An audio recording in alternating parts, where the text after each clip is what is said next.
Welcome to PolyCast, a Civilization podcast focused on game strategy. Dan Q. Makalua. The Me and Team. Ed Jin. With guest co-host Laterian. I have to read Mackie's comment in the Skype chat a little differently than how I read it the first time. Really? I question your word choice all the same, though. I mean, come on, really? Hello, this is episode 222. I'm the guest, I'm Laterian, and I'm joined by Dan Q. fully charged. Makalua. Now they put 2 to 5 inches of snow in the forecast. No. The Me and Team. I self-congratulate. Madgen. Charging by coffee.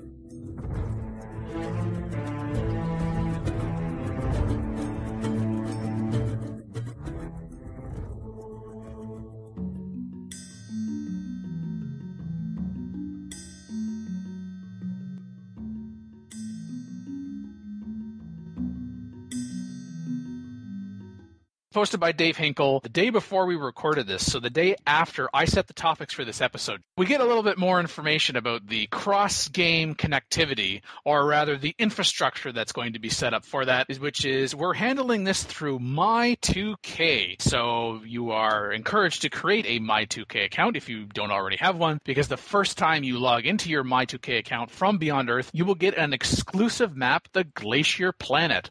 People are like, is this a Steam thing? Is this going to require me to spend money on some other thing? Is this another account? My2K is effectively just a little thing attached to a game. How do you get a My2K account? Well, you just try and log in a game that has My2K and it'll let you register. And then you just have to sign in elsewhere. Otherwise, it's been in mostly mobile games for 2K because it was in Sid Meier's flying thing. Ace Patrol. So they're allowing cross-game connectivity instead of using Steam, because people are like, why don't you just use Steam? Make Steam better. The thing is, Starships is going to also be mobile, and Steam does not run on mobile apps.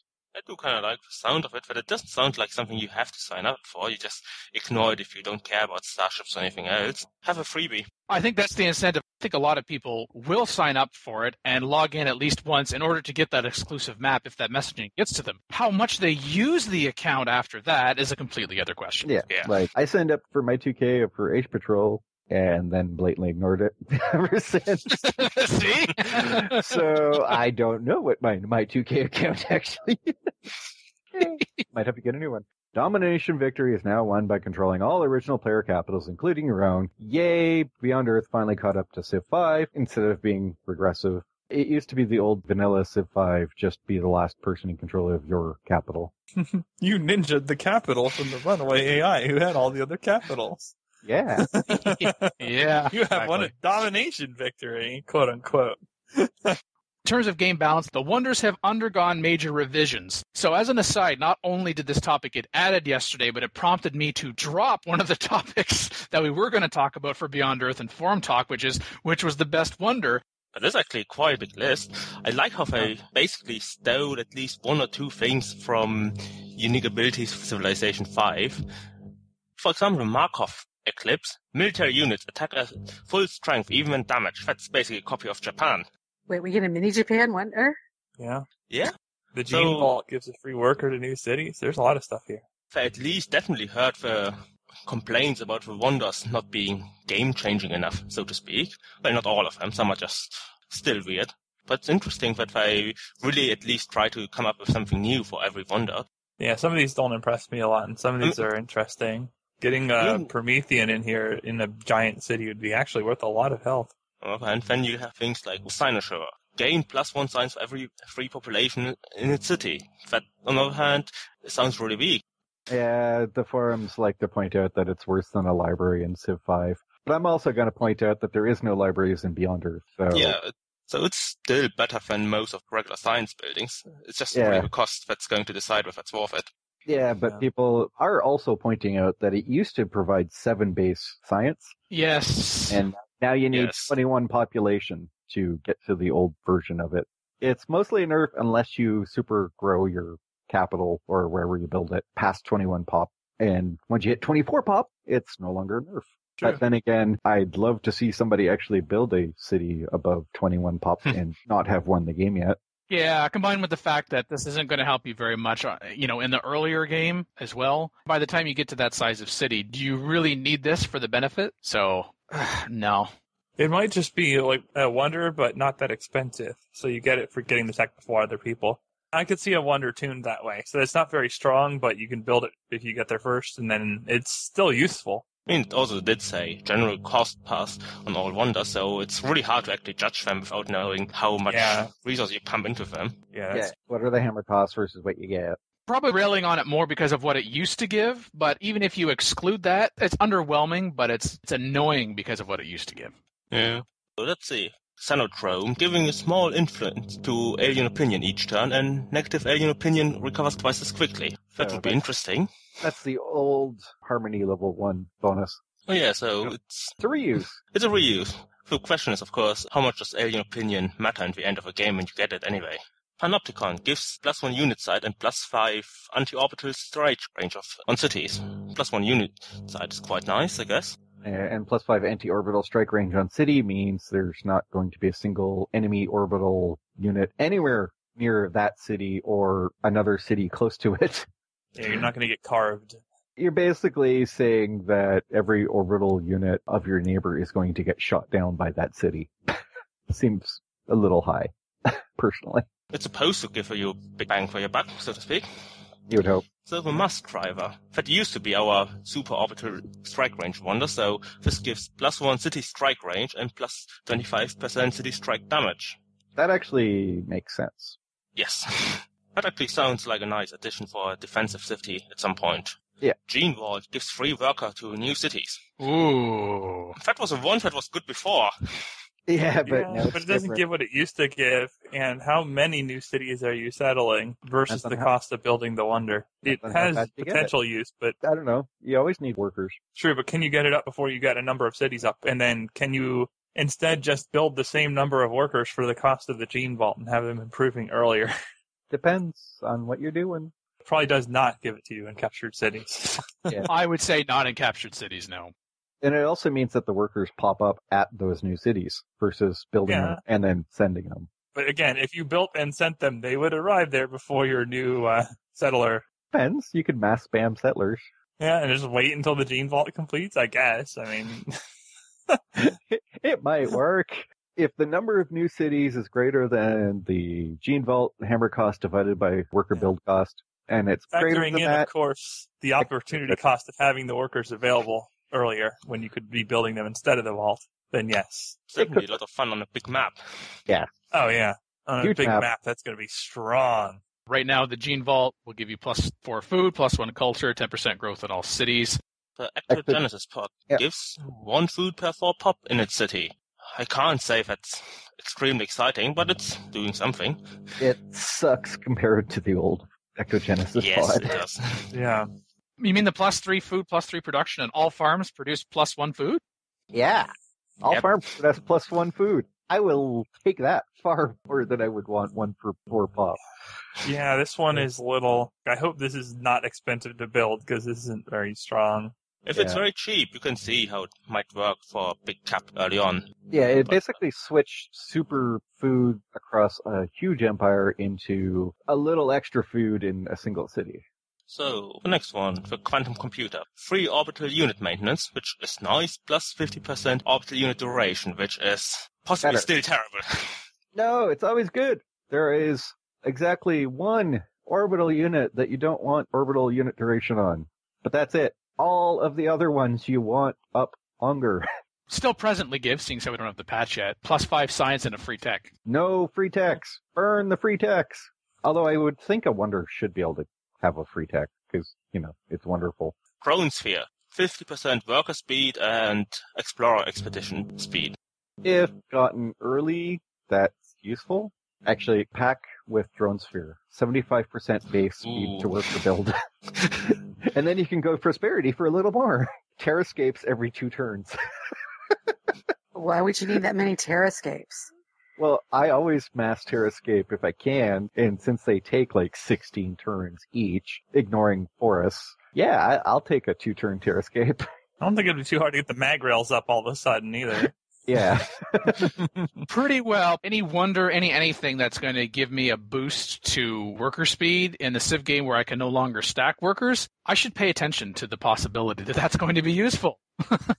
Yes. But Explorer Expeditions being cut in half is actually a nice thing, because anytime there's an expedition site on Forest, it always costs twice as much for some strange reason.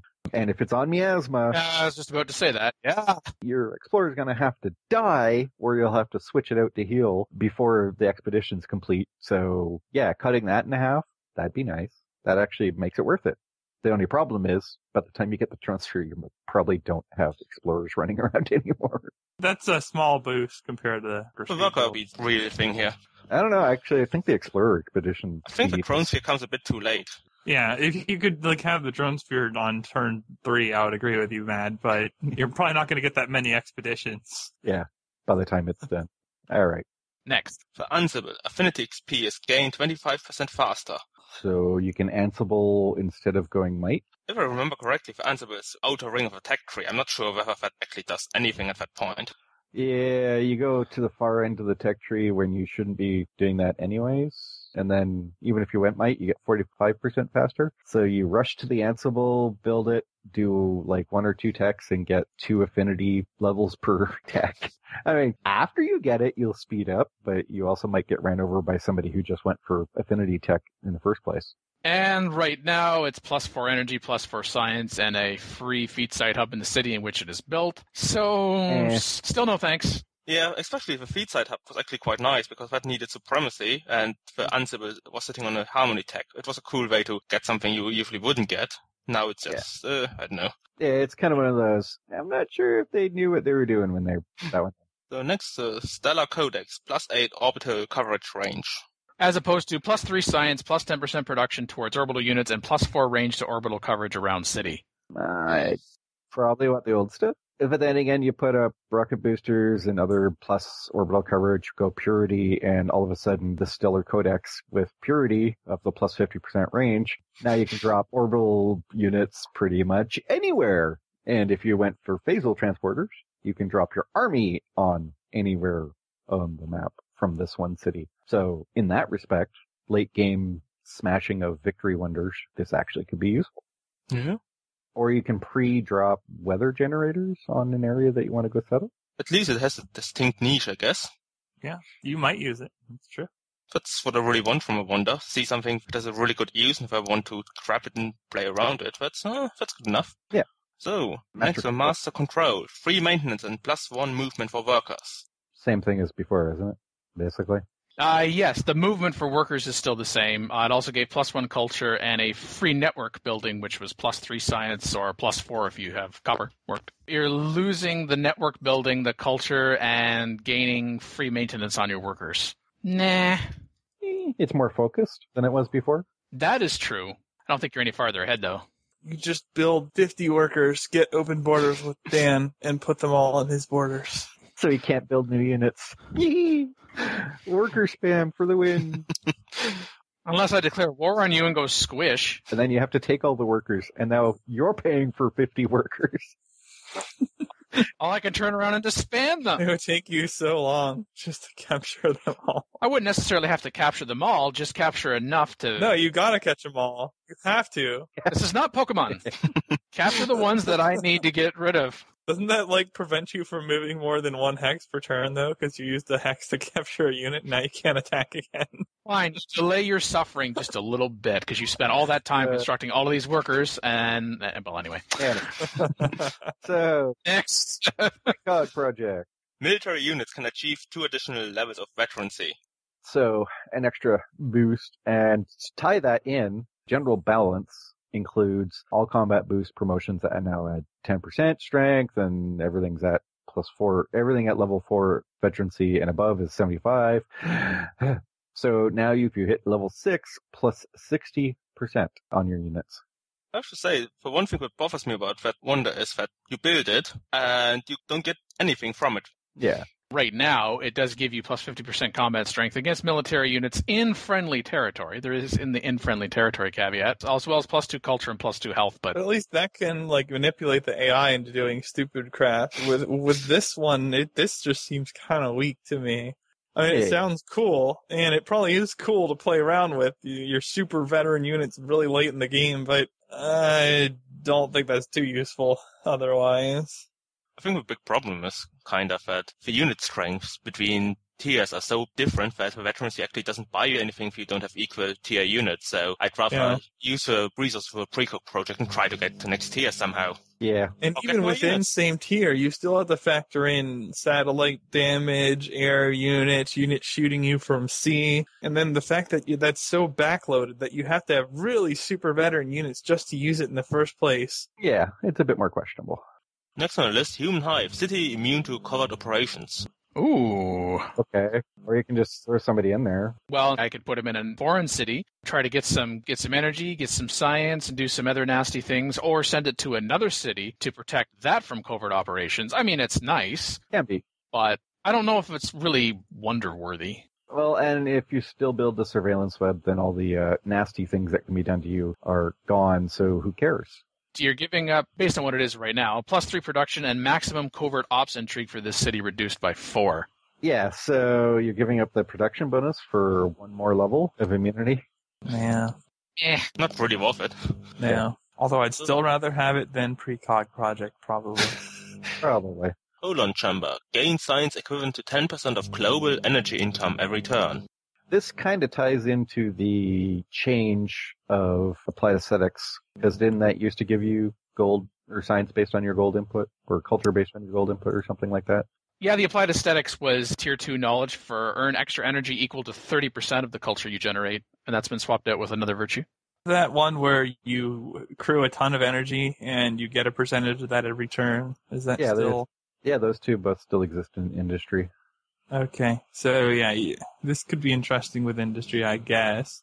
Well, basically, if you hyper crank your energy income by mass spamming generators and boosting them all up, getting lots of trade routes, then you can get science out of it.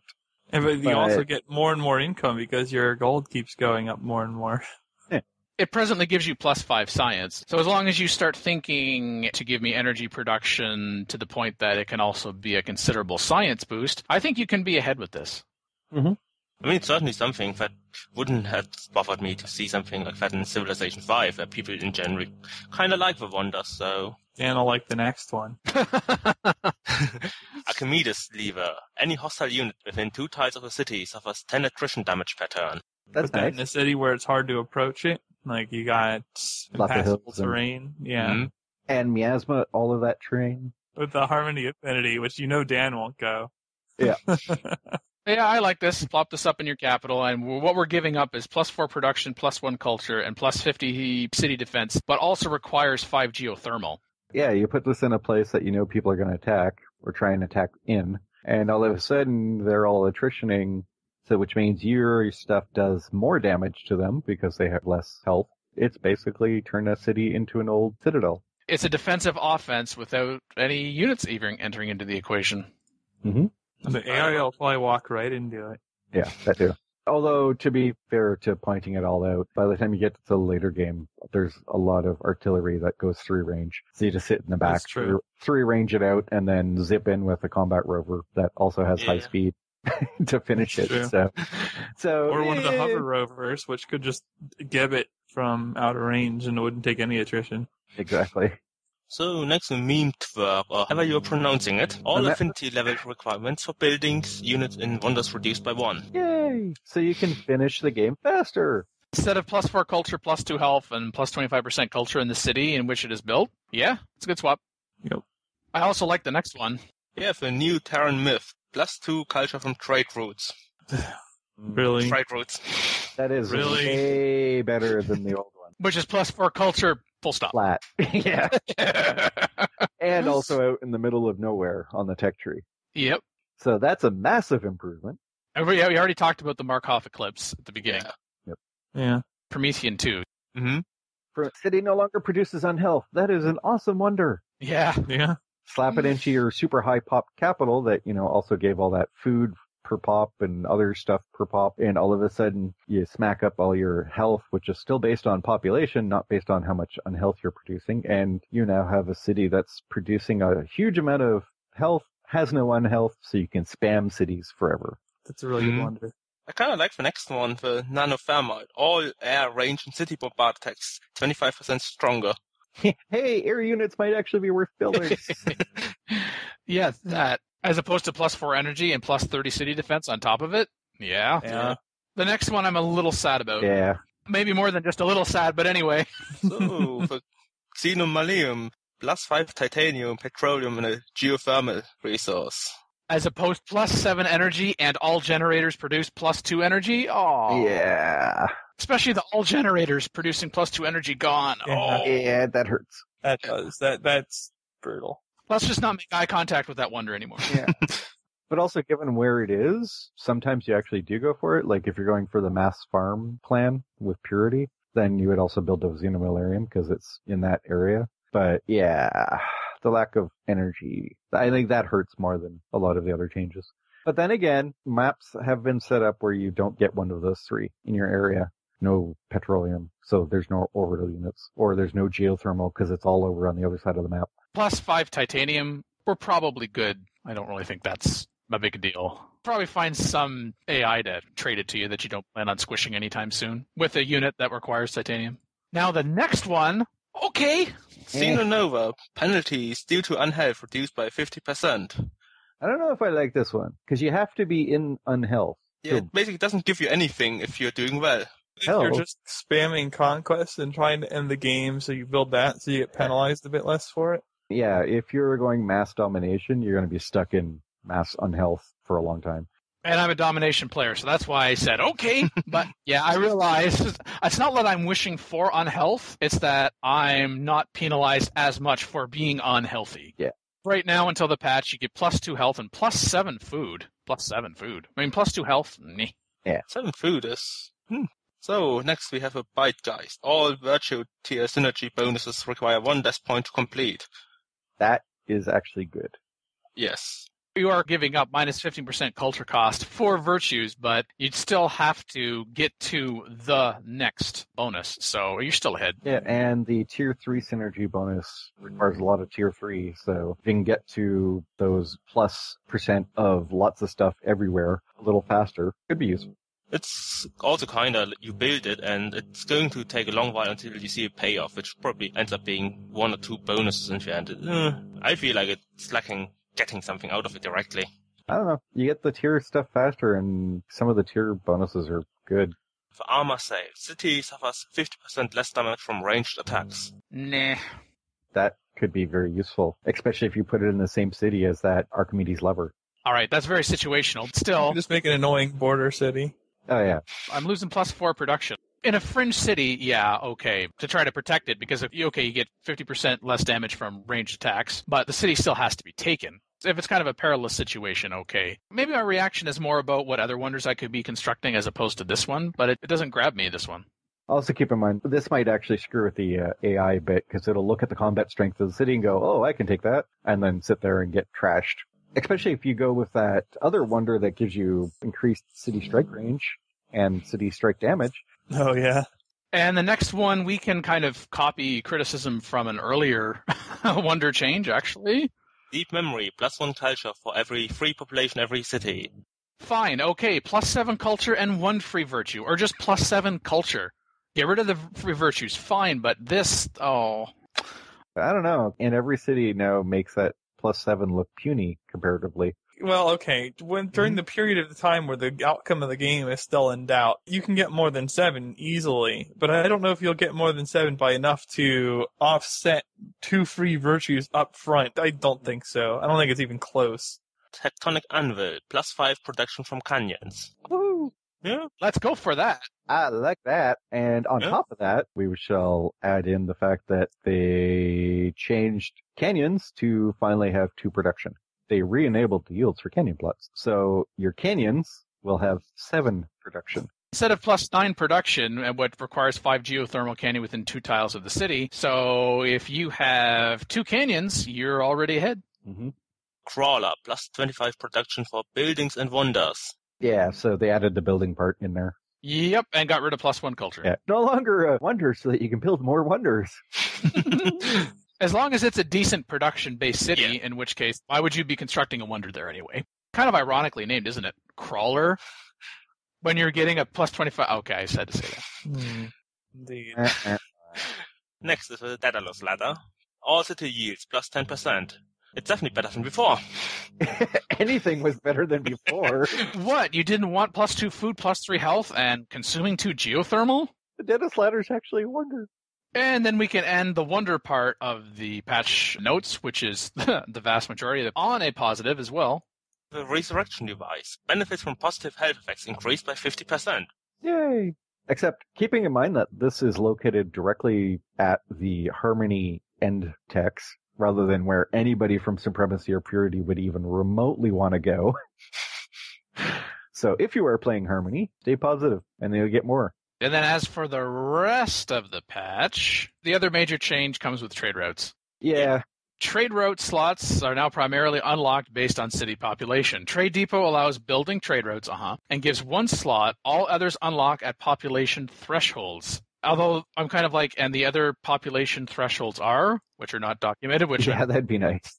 I kind of have to reserve judgment on this. It's kind of, I got, 90% of the story, but the last 10% of the story is what's going to make or break it. But I do like the added option to auto-renew trade routes. Can we get that backported to Civ 5, please? Can you do that at the same time? That would be excellent. Thank you. Yeah. Wow. That's auto-renew of trade routes. Yay! Finally, a very, very basic UI thing finally got added. Something that should have been there in the first place. In Civ 5. In fact. Yeah. Yeah. Under AI. AI is now more selective about desiring alliances, quote unquote. Well, let's see if that really works in practice, because more could be 1%. Yeah, I don't remember the AI ever actually trying to form an alliance with another AI before this point. So, right underneath it says, AI will now form alliances to counter a strong shared neighbor. Yay, AI will finally use a mechanic in the game. Woohoo! So once again, it's caught back up to Civ 5. Wait a minute. It says it will now form alliances to counter a strong shared neighbor. So does the AI know what a strong shared neighbor is, though, in order to form that alliance in the first place? Well, it can probably identify a neighbor. It's like our borders touch. But a strong, though. Looks up your military strength to determine if you're strong or not, like the number of units you have or something. Or it looks at score. Oh, yeah. Yeah, what is strong? Is it score? In which case, the player at high difficulty levels will always be behind, even as they're killing everything. Or is it based on military strength or that player/AI that has been killing everything? If it wants to lean towards being more competent, it should probably lean towards military strength. Now, I'm not saying that's what it will do, but if you want it to make a more competent AI, then you probably shouldn't use score. And then last but perhaps not least, under bugs, other than the fixed miscellaneous crashes as reported by Steam Error Reporting, and my favorite, additional miscellaneous bug fixes. Of course. If you're going to report them, then report the cripes. Anyway, but what is reported? Fixed an issue where covert ops panel could go blank in the middle of a game. I know that happened to at least one person during MP, and they're like, well, I can't covert op anymore. Huh? What'd you do? I don't know, I'm me. Okay, so sorry for you. But my favorite isn't actually that one. It's fixed an issue where an AI leader would sometimes propose an offer that they would not accept when you agreed. Mm-hmm. That's almost a weird one. It's just always annoying. Hey, you want to make this trade? Too bad. Yeah. I thought that was just Firaxis' way of making the AI more human-like. But, okay, fine. You want this trade? No. Otherwise, the other major thing that has not been discussed so far is that there is no mention of the affinity quests that are horribly, horribly broken. The people on the forums know this. Surely it is a miscellaneous bug fix.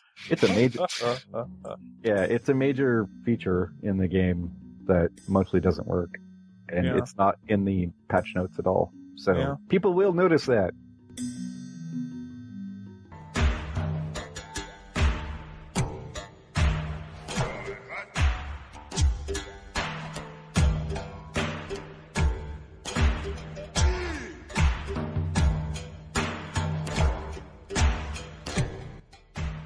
Sunny80Y, something like that, wants to know, are mag rails worth prioritizing first, or at all? It's just, since trade vessels got needed, maybe trade by rail is worth prioritizing?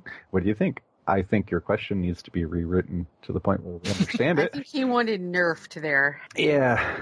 But the thing is, trade by rail, you can pretty much send land-based trade routes to anywhere right off the mark. So the real question is, do you want mag rails at all? And mag rails give you more speed for moving units around, which makes them useful for that respect.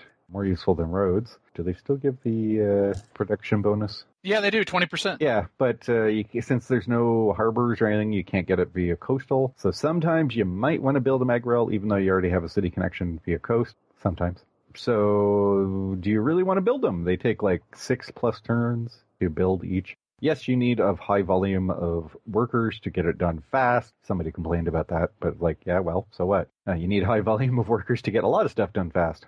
That's pretty normal. They cost maintenance, obviously, unless you're went supremacy. Yep, Supremacy 3 for the no maintenance cost for roads or mag rails. You don't have to have Supremacy be your leading affinity in order to get to or to want to want that. If you decide you want mag rails, make certain you're in a position that if you don't have Supremacy level 3, that you're going to have level 3 if you are particularly concerned about the maintenance cost. I mean, if you have a relatively small empire, maybe you're not going to care that everything's now going to be a mag rail. Yeah. Also, do you have the income to pay for them? Kind of important. Obviously, you're not spamming them on every single tile because that would be silly. I do agree that the difference between the mag rails and Beyond Earth as opposed to the railroads in Civilization 5 is once you get to the mag rails, that's all your workers are going to be able to build now. Yeah. What's a road?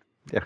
I don't remember how to build those. Suddenly we forget how to build roads once we get mag rails, but in Civ 5 we know how to build roads and railroads. Depending on how you play, you might hit mag rails before you even built a road in the first place, because the tech also unlocks alloy foundries, and it's right after finding out about titanium. So if you find titanium in your neighborhood, you may go for the alloy foundries right away, and then you've never built a road, but oops, guess I can only build mag rails. A question of, okay, so you have all of these workers. Yes, you're going to have to take more turns to construct a mag rail, but you are going to get plus 20% production in your city, so you have to balance. Is it worth the extra turns that it's going to take to connect these cities because I'm now going to have that increased production and I can now build the Ally Foundry? So the fact that you can build that now, if you're going to be farther ahead by being able to do that, even though you now have to construct mag rails because you had few little roads to begin with, then you're still farther ahead, and you then have that infrastructure in place so as the game goes on and the percentage boost for production as you get a greater base production means that just continues to grow throughout the rest of the game, and that seems to be like a smart option. It's not always going to be the option you're going to go.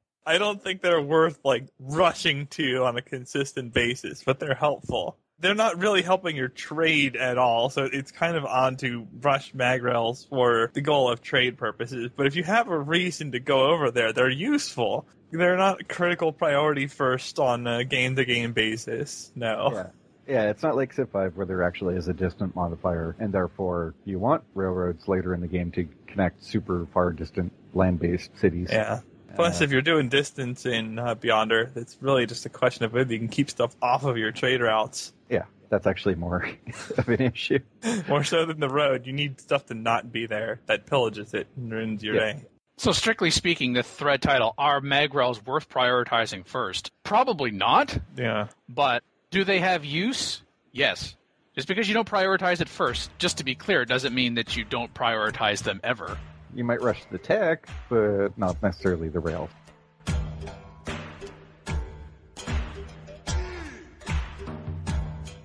By Rastam Suri. It's titled Setting an Embargo on Yourself. Can it be good? And to me, just the title premise is already a bit of an eyebrow raiser. This is related to Beyond Earth still. So I saw this post. He has an Imager link, and it got me wondering, why in the world would you want to have an embargo set on yourself? So I did a bit of thinking, and here are my thoughts. One way this could be utilized to your advantage is to put on a sort of neutral ground when it comes to embargoing. It's actually a reasonably lengthy paragraph, but the idea is that you're planning on going it alone, and you can get people to make you embargo yourself. Yeah, I actually don't understand. I can't wrap around why you would want to embargo yourself based on this, actually. Well, and it's interesting because what got this individual thinking about it was an image that he had misinterpreted. Yeah. It's not that the civilization wanted you to embargo it, it's that they'd already been embargoed and would appreciate it if you made the proposal to lift the embargo, as Hollywood Coat said in response. Yeah. Honestly, I think if you want to embargo yourself, there isn't any formal mechanism to do that. How do I phrase this subtly? Be a dick. Yeah. And you have therefore in practice embargoed yourself. Yeah. I don't know how you can self-embargo. It doesn't make sense, really.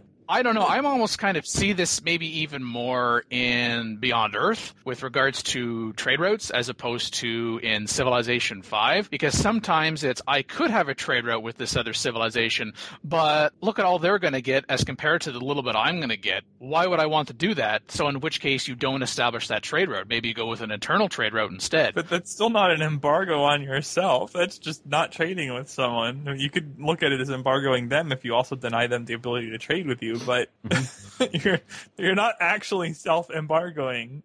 I suppose you might want an embargo if you really want to stave off some cultural influence seeping to your land, because if you embargoed yourself, other people can't trade with you. Yep. But you're embargoing the other person then, not yourself. Well, no, you're embargoing everybody.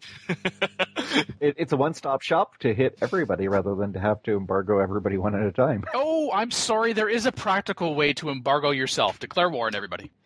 That's true. By definition, a country embargoing itself is nonsensical. Yeah. Just throwing that out there. Well, he talks about people wanting to trade all the time and never leave you alone. That part doesn't go away when you get embargoed. The AI is coming to you constantly asking you for stuff. Yeah, that's not prevented. Embargo is literally just trade routes, not the AI spam asking you for stupid deals. That will still continue. Basically leaves you to, do you want other people to send you trade routes? Earlier in the game, if all the AI weren't on the same continent, or even if they were and they were farther away, you could make yourself an isolationist so that in a way you are, and an embargo, I put embargo in quotation marks here, you embargo yourself from the rest of the world by ignoring the rest of the world for as long as possible, which I can see that there are times that you would want to do that or would be okay with that, although I think this would be less of a strategy most of the time and more of a flavor sort of a thing. You want to try this. You want to play isolationist because there are just so many reasons not to. There are so many reasons to, in fact, want to trade and want to interact with AI, or even if you're, in multiplayer, interacting with other people in multiplayer and not even necessarily just to kill them in that moment. One way or another. It's probably just silly overall. I see why you gave me this one, Dan. That was Well, it was kind of one of those things where, first off, is this something you can do presently in Civ? Nope. And if you can or you can't, is that a good thing that you can or cannot? And if so, why? And if not, why not? And why would you want to do that? So I think we've done just that.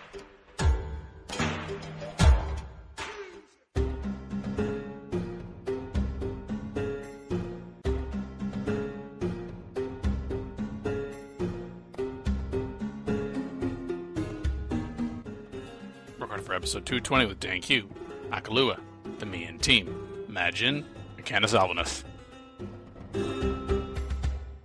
Beyond Earth Spies. Thread started by Shafi saying, I'm quite sure I'm not using spies to their full potential, and I'm holding off playing the American Reclamation Corporation until I figure this out. All my spies ever seem to be capable of doing is siphoning off energy or stealing some science, and they don't seem to be leveling up too much to let me do other stuff. They occasionally level up to allow me to steal a tech, but I don't think my spies have been successful at this. What am I doing wrong? And more importantly, how do you guys go about making maximum use of your spies? Okay, step number 1, don't forget about researching computing, and then constructing the spy agency. Wow. I'm pretty sure he did that. Yeah, I think he's got that down. Other players do miss that, so it's worth mentioning at least. Let's cover our bases here. How do you actually get spies in the first place? You do not have to wait for a certain era in the game, like in Civilization 5, to be able to get spies. Just say it, Dan.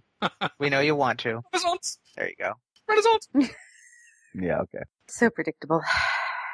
Once you construct the spy agency, you have yourself 3 spies that you can either assign to one or more of your cities or one or more AI cities, so long as you have visibility on them after the construction of the spy agency. Because I think that came up in the thread, which was, how come I can't send a spy to this city? I'm certain I knew about it before. The one decision that you also have to make is regards to the National Security Project. This is also different from Civilization 5, which is a cumulative task that agents can do and apply. And Darkest Onion, who was a past guest on the show, said in his first point in terms of tips, choose the National Security Project Operations Reconnaissance and leave a spy or two at headquarters to boost your chances of success. Quite frankly, I myself, even if I have a spy in one of my cities, which is usually my capital, it's because I've been told that there is now intrigue on the city, and I would still rather have, because I've got other spies out there in other cities, to lower the risk to covert agents doing operations, so operations support.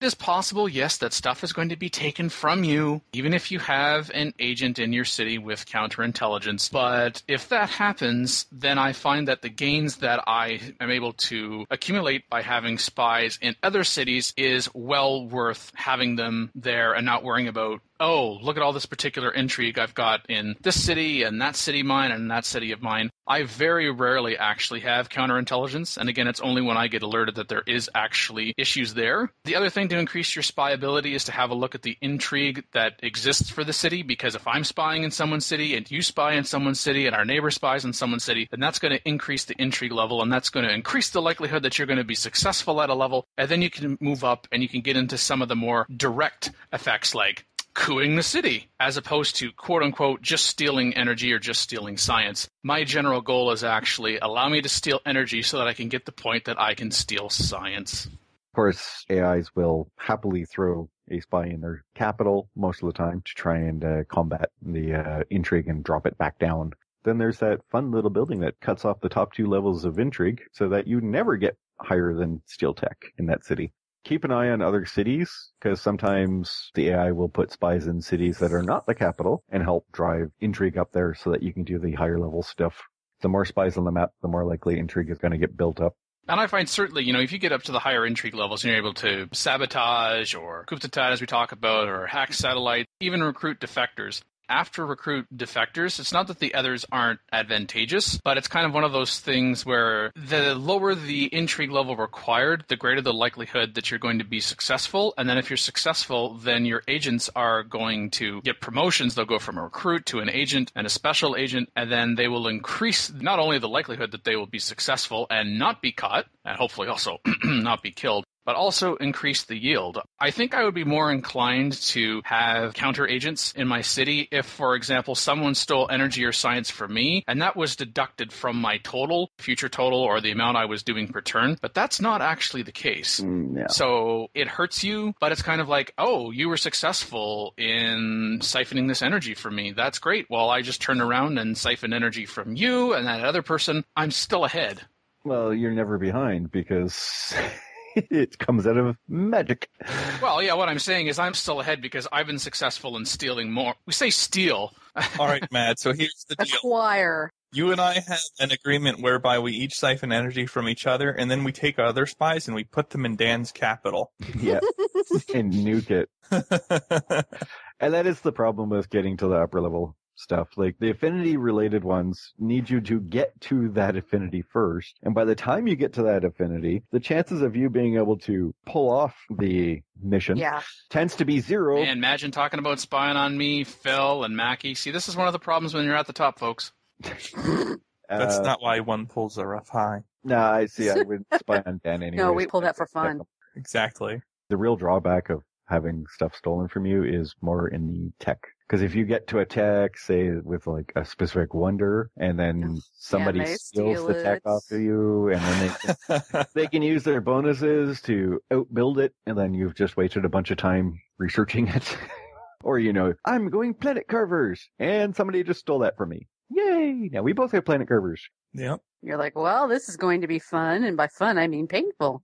The realistic issue, though, is that when you steal beakers, you get 25% of the tech currently being researched. So every time you're about to have a special agent finish, you just switch to a really expensive tech, let it finish, do that 4 times, and you've got the tech. Yeah. Yeah, so between that and the fact that you can then control right before that operation is completed what tech you're researching, as compared to stealing technology, it gives you technology that the target player has researched. Although, for me, might be more inclined to steal technology if I know the person that I'm spying on is ahead of me in tech. Yeah, or has something that you want. Yeah. Similar affinity. Or different affinity, really. Because if somebody went supremacy, then you know roughly where they're going comparative to you. So say they went to a tech that you know you don't want to research because it's supremacy related, but the tech underneath it is not, and you want the tech underneath it, then that's the point where steel tech might work. But yeah, I mean, still beakers right now, just because of it's based on % of the tech you're currently researching, even if you've never bothered to research it. Now that's a good collusion agreement, like mutual stealing beakers off each other with no effort to bring down the intrigue.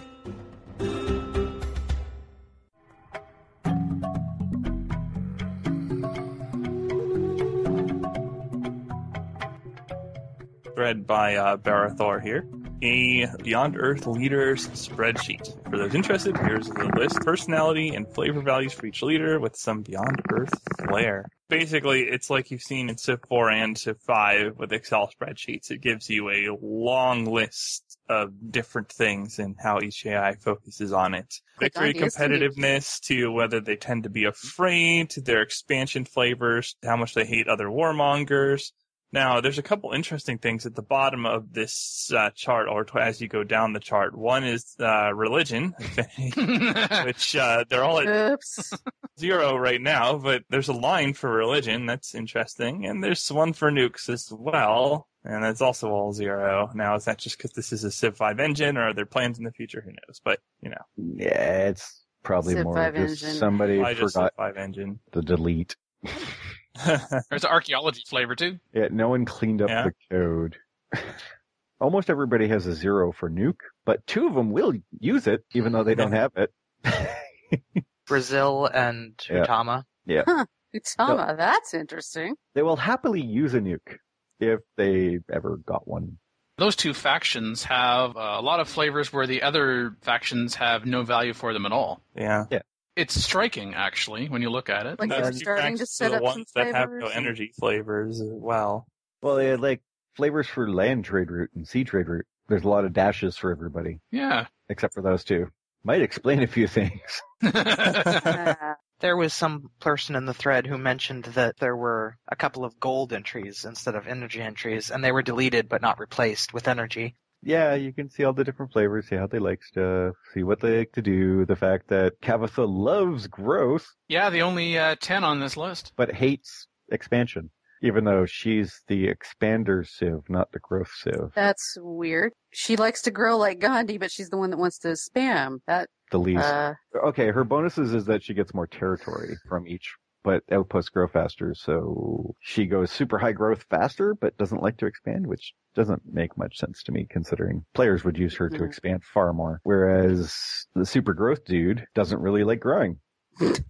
Guys, you might want to look at your code. Yeah, Just thought. there's a couple of weirdnesses in there. I'm reasonably certain that every unit is in multiple different flavor sections. So I would think the sea trade route is related to naval, and the land trade route is related to something else. And they've really chopped the incentive for using sea trade routes ever, though. Unless you literally have to cross water to make the trade route. Of course. It's pretty rare to bother. I love how there's a water connection flavor, even though all you have to do is plant a city to get the water connection. Because there's no required building or anything. Maybe that slightly decreases the odds to settle 1 hex off the coast. Wouldn't that be nice? But the victory choices, there is flavors for which victory they will aim for. Yeah, that's true. Some really like contact. Yeah, some really like transcendence.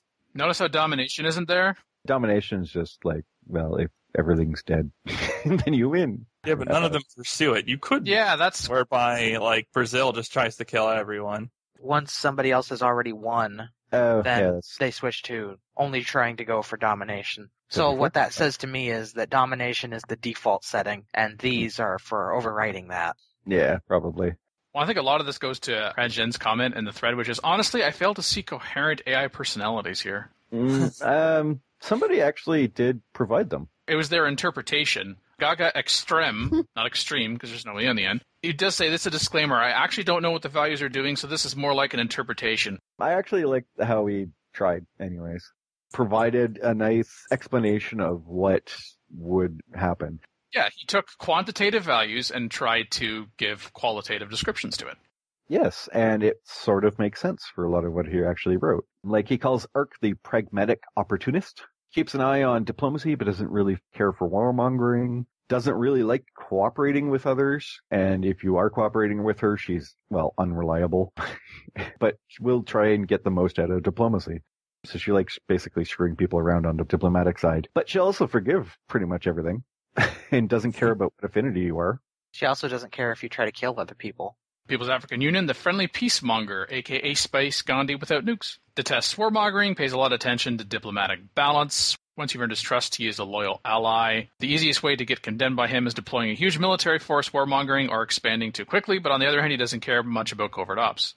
So steal all this stuff. He'll be okay. Brasilia, the cultured militarist. Very competitive in regards to victory conditions, but cares little for wonders. He is bold, doesn't care much about diplomatic balance, and is unlikely to cooperate with others. His usual approach is war. Shoot first, talk later. Otherwise, he is hostile or guarded.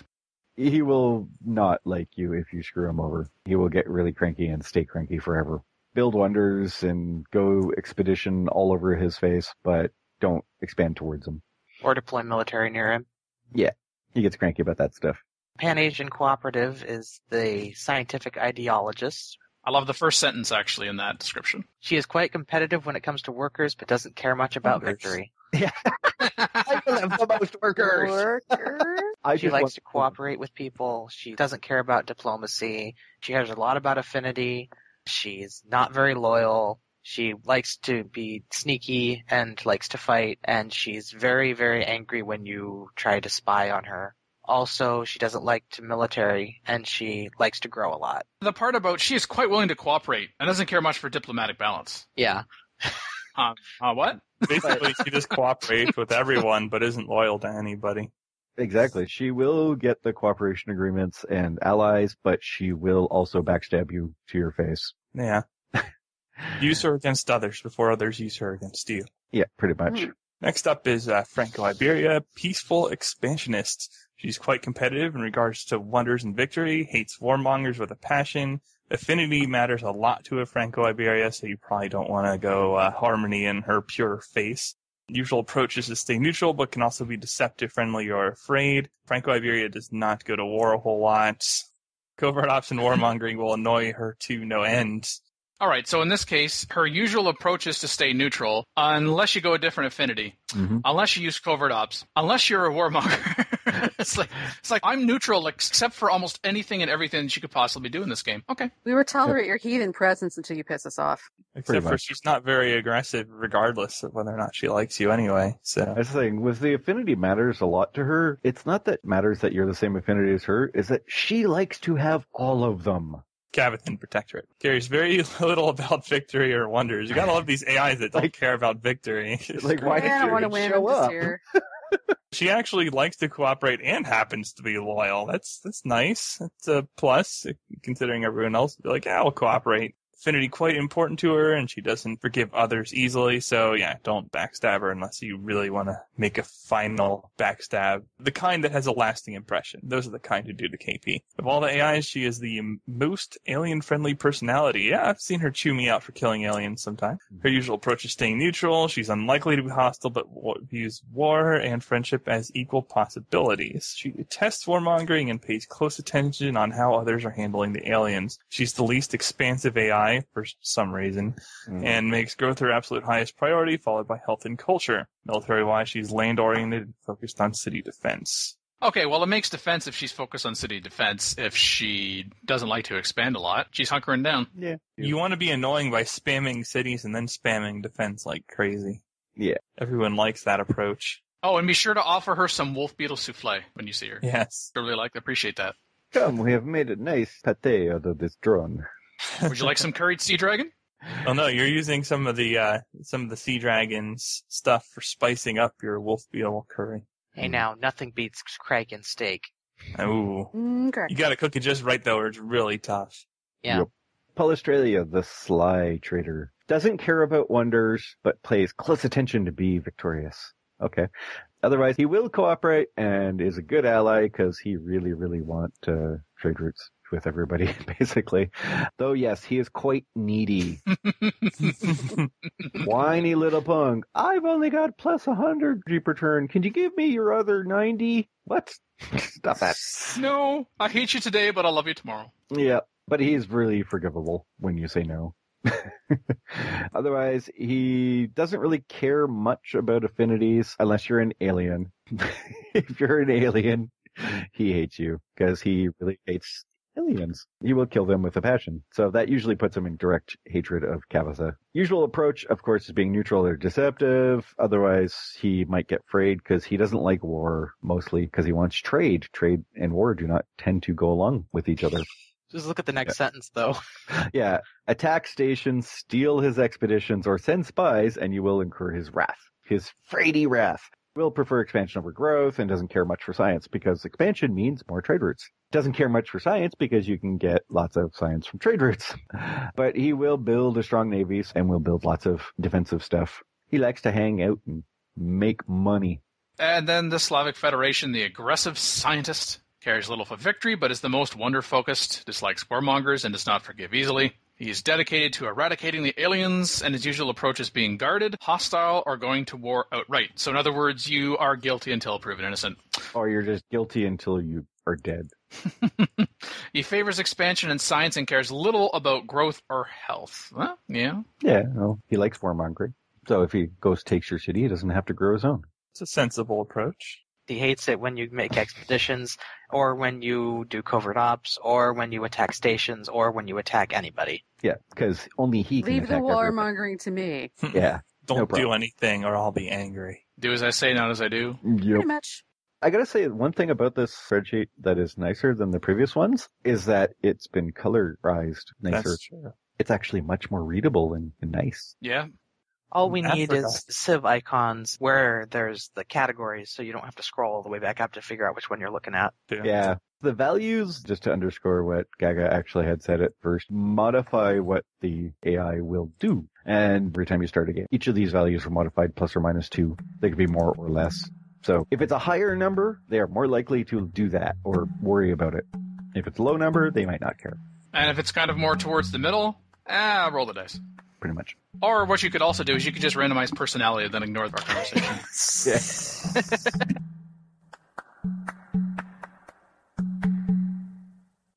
Call in today. In North America, the number is 301-637-7659. That's 301-637-POLY. In Europe, 44121-288-7659. That's 44121-288-POLY. The only thing worse than being talked about is not being talked about. For more information on PolyCast, our sibling shows Modcast, Revcast, and Turncast, or about PolyCast in general, log on to the series' official website at thepolycast.net. This has been episode 222 of PolyCast. I'm Makalu as usual.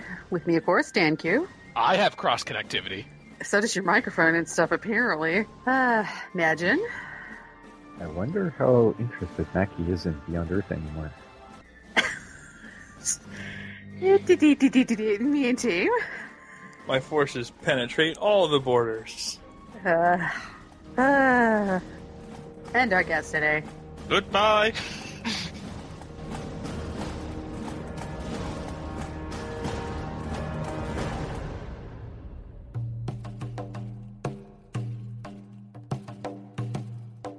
And we have another technical problem, as people can only hear me.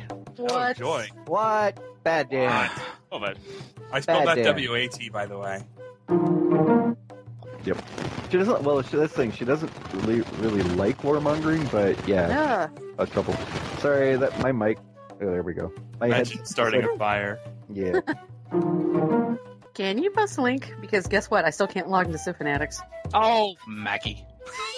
I know, it's just dumb. Wait a minute. What did you say, Phil? Did you say not or hot? I said what? What? W-A-T. W-A-T, why? No, sorry. I just thought Mackie was making the comment that she still couldn't log into CFC, and apparently that did something for Phil that I didn't want to know about. So.